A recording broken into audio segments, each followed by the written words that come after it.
My name is Shelden Nuñez-Velarde.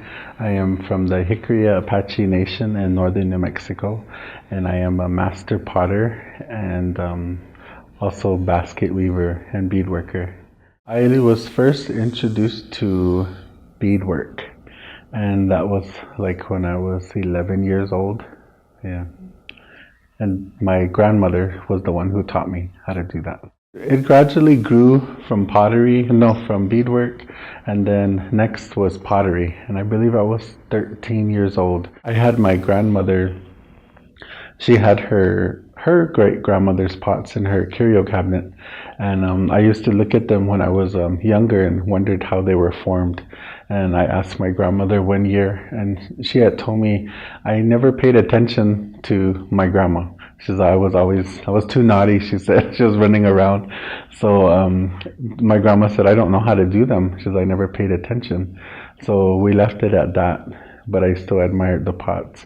Then one year, I think a couple of years later, there was a program on a reservation it was called the Cultural Resource Center, and they were advertising for people to sign up for pottery. And when I first heard it, I was so excited. Then I told my grandma. So she told me you should try it. So that's when I met my instructor. Her name was Lydia Posada. And from her is where I learned how to do pottery making. And I think I was like 13 years old. And I think that first summer I remember making a big pot, and I sold my pot that was for 150, and I was so happy. Like but that's where I learned how to do pottery. And from her I learned the basics from coils and where to get it and how to process it, and the coil method, sanding and polishing, just the basics. And all the other stuff I learned over the years. After the pottery making, it was moccasin making and dress making and attire, Jicarilla Apache attire. And I learned from my grandmother's aunt, and her name was Grace Maria, and she taught me the old way, because now when I teach classes, you have to sit down with the people, you have to do patterns and stuff like that. But with my great grandma, you had to sit by her and you couldn't ask questions. She just said, you go like this, you do it like that, blah, blah, blah. And when you're done, you were supposed to remember all that. And you couldn't ask questions. But I eventually figured it out. And that I always say I was taught the old way from her, but I teach differently now when I do classes. It's more step by step. That was for the beadwork and the dress making. And then later on, I got a job with the Jicarilla Arts and Crafts Museum as a beadworker. And I did that for 2 years. Then a position came up for basket weaver. And I had asked my boss at the time, her name was Brenda Julian, if I could make baskets. And she remembers me when I was little, when I tried, I asked my grandmothers, my grandmother's aunts and grandmothers, if I could make baskets, and they said no. They said it's not for you. So I left it at that. And a few years later, probably years down the line, they all passed on one by one. Then now they're all gone. So that's when I asked Brenda, and then she told me, "You remember what your grandmother said?" She's like, I don't know what to say. She says, you're gonna have to go through the cultural group that we have and ask. So I did that. Then eventually I got permission to do it, because basket weaving is taboo for the men. But I've been doing baskets now for, I would say, 8 years. And what did you say about the favoriteest one, or the most? Yeah, I did ask what of the 3 art forms what your favorite was, but before I go into that question, I also understand that you do dolls. Oh, I forget about that. Yeah, now I'm gonna have to backtrack. I think it was after beadwork, then dolls, and then the pottery. Because I used to design the dolls for my sisters, their Barbies. And that's when I amazed my grandmothers, because they didn't think I was paying attention to the detail on how the women's dresses are, and I beaded it exactly the same, and they were really amazed. And then when I found out I can make money off of it, I started making them for my people in my tribe, so they have a big collection of that. I like them all equally, but I get tired of beadwork sometimes. Then I move to baskets. Then I move to pottery. It goes back and forth. But what I can tell you is, basket weaving takes forever. And I work with a bunch of ladies who do basket weaving, and I'm only able to produce about one or two. And those ladies are going to town at it, and and I can't keep up with them. I just work slow, I guess, and take my time. But basket weaving, it's there, and I'll do it. Most of my baskets have end up in museums, and even faster than the ladies who taught me. And I guess that's because of the pottery. That being famous for the pottery, and then they want the baskets to go. So that's how I instantly got into museums, I guess. But out of all of them, I'd probably say pottery, because you can make a lot faster, and beadwork, and so I'd say pottery. I've been going back to the clay pits since I learned from Lydia Posada when I was 13, and I've never missed a year, and I've gone there, and I'm 45 now.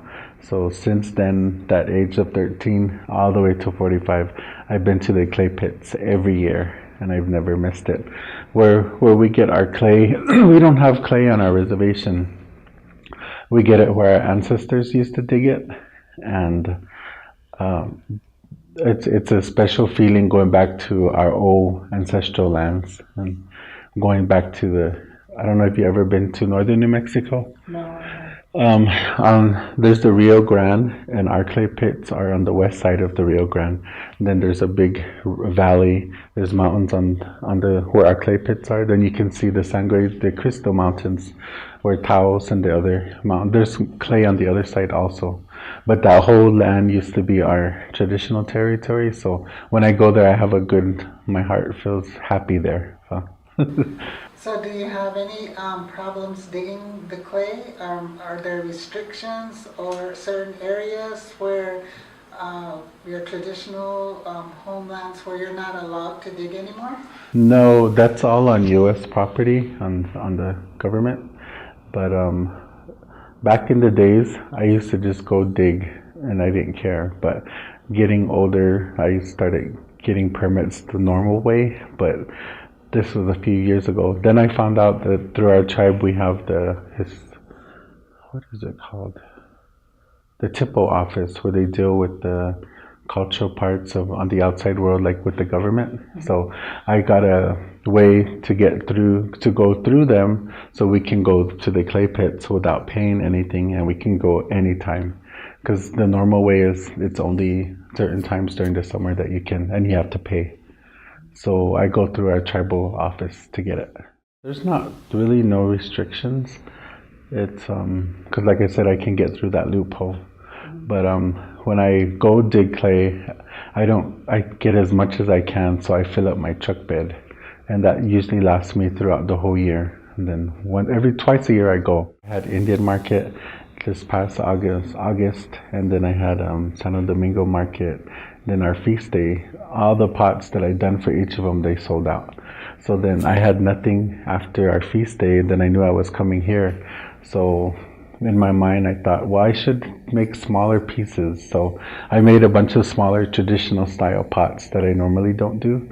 But my mind was thinking that that's what I had to do. But normally, if I didn't have no time schedule, I would just go with what the clay wants it to be. Like, for example, if I start making a pot, and I'm thinking it should be a cooking pot, but it changes to something else on its own, and I don't know. It's a weird feeling, but in the end, it goes to whatever it wants to be. So that's kind of strange to comprehend, but that's how the clay wants to be sometimes, and I don't know how to how to say that.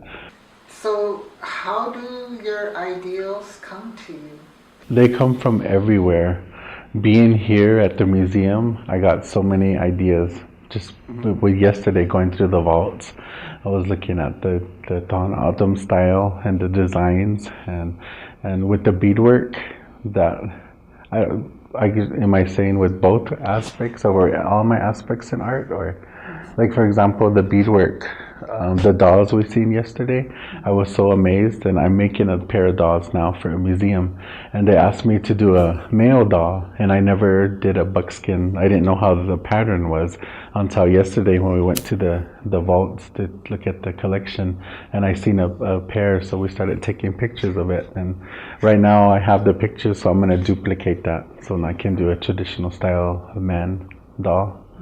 But like things like that, or going into the mountains, or what I like to do is go on long vacations out of the country and just immerse myself and just let my mind free and get inspirations wherever I go. Let's say pottery and baskets they were traditionally for women, but I'll get with the pottery first. Since it died out and got revived again, a lot of the taboos, nobody knew about them and stuff. So when I learned, they forgot about what was for the taboos for the women or for the men making it. Nobody knew, so nobody said nothing, and I caught on to it, and to this day they don't say anything about it, but traditionally it was for the women. But for the baskets, that was I had to get permission to do that. And like I said, I had to ask my grandmothers, and when they were alive, they told me that it wasn't for you and not to try it. But in my mind, I was worried about preserving or keeping it going, and so that's why I learned and I caught on quickly. And it's still like that, but times are changing again, and a lot of the younger people aren't aware of the different taboos, but the older people are still aware. So it's a new generation, and people aren't saying it. I haven't heard anything negative, but like I said, I don't advertise that I'm doing it, or I just subtly. I think one thing that's good about my personal part is I have no competition from my people in my tribe. Like, for example, the Tohono, there's a lot of basket weavers and not only about potters, but like the Navajos, there's a lot of potters and silversmiths and stuff. From my tribe, there's nobody out there competing against me, so I have the market. So I think that's what's making it, make my demand for more pots. And that's good, but I get tired of it and I get burnt out. But I encourage people from my tribe. I teach them a lot, and there's like one or two that are starting to produce, but other than that, they're not at the big shows like the way I am doing it. So I wish they would do that, but they don't. So yeah. And so when it gets overwhelming, I go on vacation or take a break. Just be patient, and it don't happen overnight. And learn from your mistakes. Like everything that I learned, all my tricks, trial and error and mistakes, blowouts, adding too much wood to the fire, too little wood to the fire, or not kneading the clay too much to get the air bubbles out. You have to pay attention to all those little details, and over time you'll learn from your mistakes, and then the clay teaches you also in return. One of my main objectives, I guess, for my artwork would be for the preservation, because like, for example, my determination for keeping and teaching especially pottery and I didn't bring it back, but I helped my instructor like Lydia and Felipe Ortega to bring it back to our people today. And to me, it's important to pass on and to give it, teach the younger generations. So that's what I'm busy at home doing. I teach, and I've taught so many generations of kids. Now their kids have kids and they're in my class. So I've had grandparents in my class, and the grandparents are, I should be teaching you, but you're teaching us. So, that was my main inspiration into my art, is keeping it going and not letting it die out.